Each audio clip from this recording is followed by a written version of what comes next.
नमस्कार, मैं हूं आपके साथ नेहा दुबे। एपीएन के लोकप्रिय कानूनी प्रोग्राम लीगल हेल्पलाइन में आप सभी का बहुत बहुत स्वागत है। इसमें हमारे कानूनी विशेषज्ञ रोजमर्रा की जिंदगी की समस्याओं से जुड़े कानूनी मसलों पर आपकी शंकाओं का समाधान करते हैं। आप भी इस प्रोग्राम से जुड़ सकते हैं और फोन करके कानूनी राय ले सकते हैं। आज हम आपको स्टैंप ड्यूटी के बारे में बताने जा रहे हैं और जानकारी आपको देंगे कि स्टैंप ड्यूटी क्या होती है, कब इसकी ज़रूरत पड़ती है, इसकी कितनी आवश्यकता होती है और ये कितनी महत्वपूर्ण होती है। इस विषय पर तफसील से चर्चा करने के लिए, जानकारी देने के लिए हमारे साथ वरिष्ठ अधिवक्ता और विशेषज्ञ कानून के राम नरेश यादव जी जुड़ गए हैं। राम नरेश जी, बहुत बहुत स्वागत है आपका। नमस्कार नेहा जी।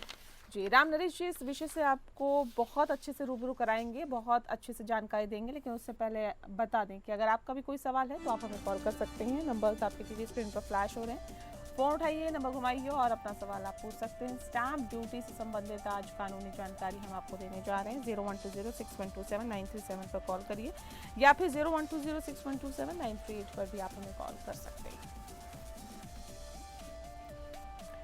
राम नरेश यादव जी हमारे साथ बने हुए हैं। राम नरेश यादव जी, पहला और महत्वपूर्ण सवाल यही कि स्टैंप ड्यूटी क्या होती है?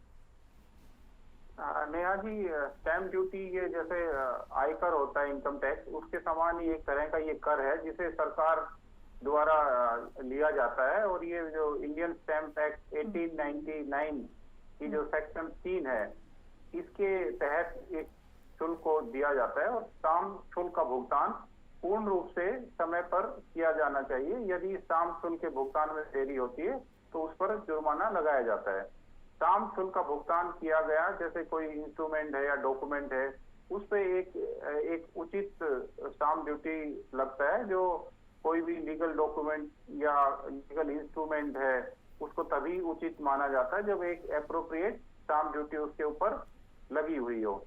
और इसे न्यायालयों में भी एक एविडेंस के तौर पे स्वीकार किया जाता है। जिस डॉक्यूमेंट पर उचित रूप से स्टाम्प नहीं लगा होता उसे कोर्ट्स के द्वारा भी एक एविडेंस के तौर पे स्वीकार नहीं किया जाता।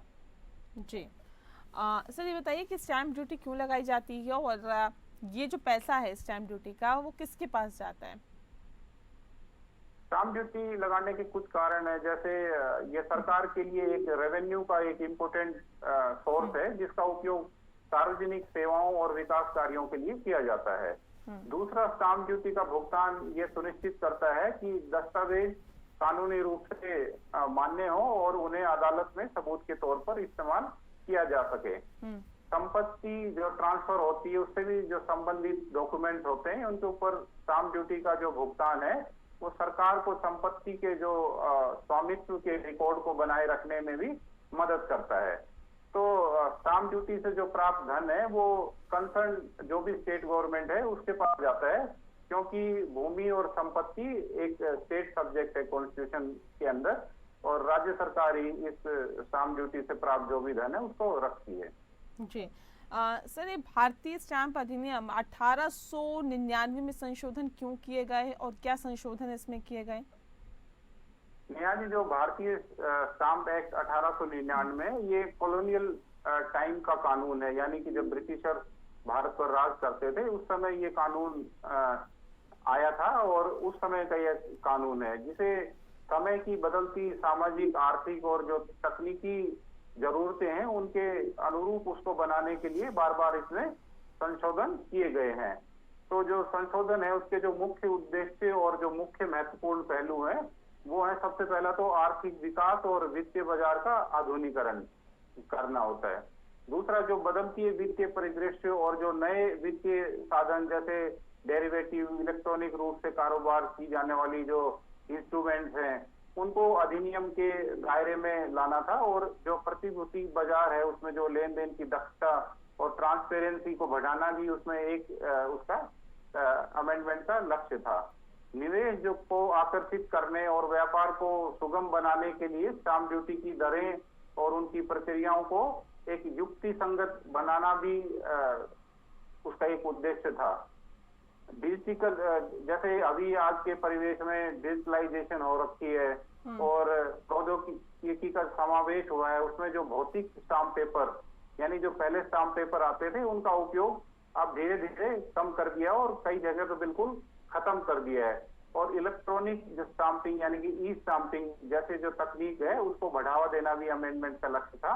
और ऑनलाइन स्टाम्प ड्यूटी, क्योंकि जो पहले स्टाम्प था उसमें बहुत ही ज्यादा नकली स्टाम्प आती थी और उससे सरकार को भी एक आर्थिक नुकसान होता था और जो स्टाम्प खरीदते थे उनको भी लॉस होता था।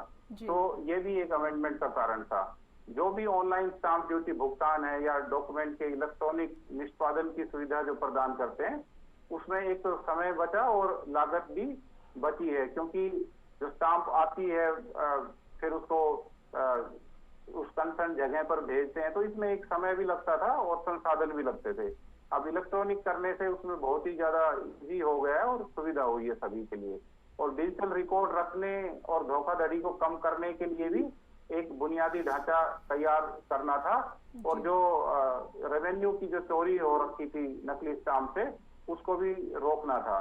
तो स्टाम्प ड्यूटी की जो दरें हैं वो समय समय पर समायोजित करना ताकि सरकार के रेवेन्यू में वृद्धि हो सके। तो ये कुछ कारण है जिनकी वजह से अमेंडमेंट लाई गई थी। जी ठीक है। ये बताइए कि स्टैम्प ड्यूटी के पेमेंट के क्या प्रावधान होते हैं, किस हिसाब से स्टैम्प ड्यूटी रखती है? सबसे पहली तो जो भौतिक स्टाम्प पेपर यानी जो पारंपरिक तरीका था जिसमें निर्धारित करते थे स्टाम्प के मूल्य के जो पेपर खरीदे जाते थे उन पर दस्तावेज लिखा जाता है या चिपकाया जाता है।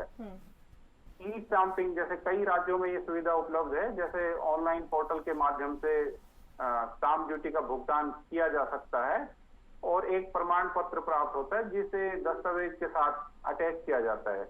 यह एक फ्रैंकिंग प्रक्रिया है। ये प्रक्रिया है जिसमें अधिकृत बैंकों या संसाधनों द्वारा दस्तावेज पर एक मशीन से मोहर लगाई जाती है जो स्टाम्प ड्यूटी के भुगतान का एक प्रमाण होता है। कुछ जगह चालान के माध्यम से भी भुगतान होता है, जैसे कुछ मामलों में ट्रेजरी या कोई अधिकृत बैंक है उसमें चालान के माध्यम से स्टैम्प ड्यूटी का भुगतान किया जा सकता है। तो जो भुगतान का तरीका और प्रावधान है वो हर स्टेट में अलग अलग नियमों पर ये निर्भर करता है।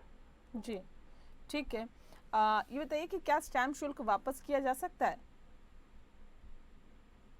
हाँ बिल्कुल किया जा सकता है नेहा जी। जैसे कई बार क्या होता है कि जैसे कोई भी स्टाम्प ड्यूटी है, सपोज हमने कोई ट्रांजैक्शन की जमीन की, उसमें स्टाम्प ड्यूटी लगी है 1 लाख रुपया और हमने गलती से जैसे जो कलेक्टर रेट है या कोई भी गलत तरीके से कैलकुलेट की गई है उसको हमने ज्यादा लगा दिया है, तो उसके लिए भी हम एक आवेदन दे सकते हैं कि उस स्टाम्प को वापस किया जाए। या कोई दस्तावेज है उसको कैंसिल करते हैं उस डॉक्यूमेंट को, तो अगर वो कानूनी रूप से जब रद्द हो जाता है तो भी स्टाम्प वापस आ सकती है।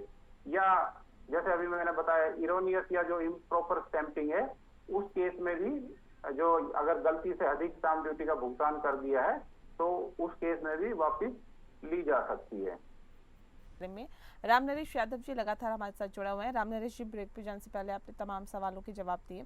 अभी बताइए कि स्टैम्प शुल्क मूल्य और स्टैम्प शुल्क के बीच में क्या अंतर होता है, क्या डिफरेंसेस होता है दोनों के बीच में? स्टाम्प शुल्क मूल्य और स्टाम्प शुल्क अक्सर में एक ही अर्थ में उपयोग किए जाते हैं। हालांकि सूक्ष्म रूप से अगर इनमें देखा जाए तो जो स्टाम्प शुल्क मूल्य है ये उस मूल्य को संदर्भित करता है जिस पर स्टाम्प ड्यूटी की गणना की जाती है, जैसे कि संपत्ति का बाजार मूल्य या सर्कल रेट। अब स्टाम्प शुल्क ये वह वास्तविक राशि है जो किसी भी डॉक्यूमेंट को उसको लीगल बनाने के लिए सरकार को कर के रूप में भुगतान के तौर पर दी जाती है। यह स्टाम्प शुल्क मूल्य पर लागू निर्धारित दर के आधार पर इसकी गणना की जाती है। अगर हम इसको संक्षेप में कहें तो स्टाम्प शुल्क मूल्य वह आधार है जिस पर स्टाम्प शुल्क की गणना की जाती है। जी सर, स्टैम्प पेपर का मूल्य कैसे तय करें? यानी स्टाम्प पेपर का मूल्य उस राशि के बराबर होता है जितनी स्टाम्प ड्यूटी का भुगतान किया जाना है।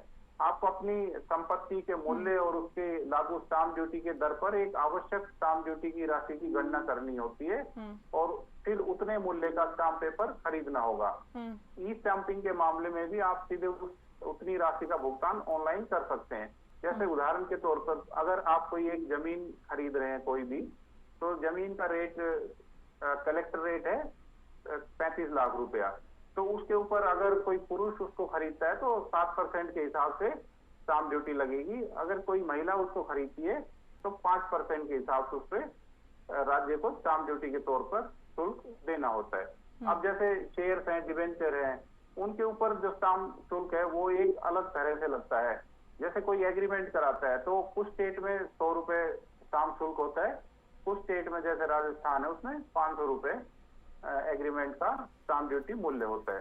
तो ये अलग अलग हर राज्य के हिसाब से अलग अलग स्टाम्प ड्यूटी तय की गई हुई है और इसका मूल्यांकन एक जो हर स्टेट ने अपना एक रूल बना रखे हैं उसके अंदर दिया हुआ है कि कितना परसेंट किस एग्रीमेंट पे कितना लगेगा, स्पेशल पावर ऑफ अटॉर्नी पे कितना लगेगा, जीपीए पे कितना लगेगा, सेल डीड पे कितना लगेगा। तो ये अलग अलग एक राशि तय की हुई है। सर ये बताइए कि क्या 80C के तहत स्टैम्प ड्यूटी का दावा किया जा सकता है? हाँ, आयकर अधिनियम 1961 की जो धारा 80C है उसके तहत कुछ शर्तों के अधीन जैसे घर की खरीद या निर्माण के संबंध में भुगतान की गई स्टाम्प ड्यूटी और पंजीकरण शुल्क पर कर कटौती का दावा कर सकते हैं। धारा 80C जो व्यक्तिगत करदाताओं और जो हिंदू अनडिवाइडेड फैमिली है उसमें कुछ जो निर्दिष्ट निवेश या उनके खर्चों की कर कटौती की अनुमति देती है, जिसमें घर की खरीद या निर्माण के लिए भुगतान की गई स्टाम्प ड्यूटी और पंजीकरण उसमें शामिल होता है, पंजीकरण शुल्क। तो उसमें कुछ शर्तें हैं, जैसे ये कटौती केवल नए आवासीय घर की खरीद या निर्माण के लिए भुगतान पर उपलब्ध है। स्टाम्प ड्यूटी और पंजीकरण शुल्क का भुगतान उसी वर्ष में किया जाना चाहिए जिसमें कटौती का दावा किया जा रहा है। संपत्ति का कब्जा करदाता द्वारा प्राप्त किया जाना चाहिए। यदि संपत्ति खरीदने के 5 साल के भीतर उसका अगर वो ट्रांसफर होती है तो पहले दावा की गई कटौती वापस ली जाएगी और उस वर्ष की आय में उसे जोड़ दिया जाएगा जिसमें ट्रांसफर हुआ है। अब धारा 80C के तहत उपलब्ध कुछ कटौती की एक वार्षिक अधिकतम सीमा होती है जिसमें स्टाम्प ड्यूटी और पंजीकरण शुल्क के साथ साथ अन्य जो योग्य निवेश और खर्च है जैसे पीपीएफ, ईएलएसएस, जीवन बीमा प्रीमियम आदि इसमें शामिल होते हैं। तो वर्तमान में ये सीमा 1.5 लाख प्रति वर्ष अभी रखी गई है।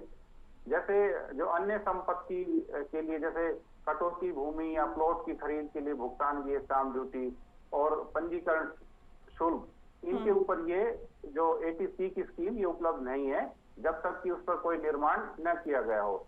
और ये कमर्शियल प्रॉपर्टी कोई खरीदता है उसके ऊपर भी ये स्कीम 80C की उपलब्ध नहीं है। तो संक्षेप में हम कहें कि यदि आप एक नया आवासीय घर खरीदते हैं या बनवाते हैं और उसके लिए स्टाम्प ड्यूटी और पंजीकरण शुल्क का भुगतान करते हैं तो आप आयकर अधिनियम की धारा 80C के तहत उस राशि पर कटौती का दावा कर सकते हैं, बशर्ते आप धारा में जो उल्लेखित अन्य शर्तों को पूरा करते हो और कुल कटौती 1.5 लाख रुपए की वार्षिक सीमा के भीतर हो। ठीक है। ये बताइए कि अगर जो संपत्ति है उस स्टैम्प शुल्क मूल्य से कम पर खरीदी गई हो तो क्या होगा उस कंडीशन में? यदि संपत्ति का जो वास्तविक लेन देन मूल्य स्टाम्प शुल्क मूल्य जैसे कि सर्कल रेट से कम है तो भी स्टाम्प ड्यूटी की गणना आमतौर पर उच्च मूल्य पर की जाएगी।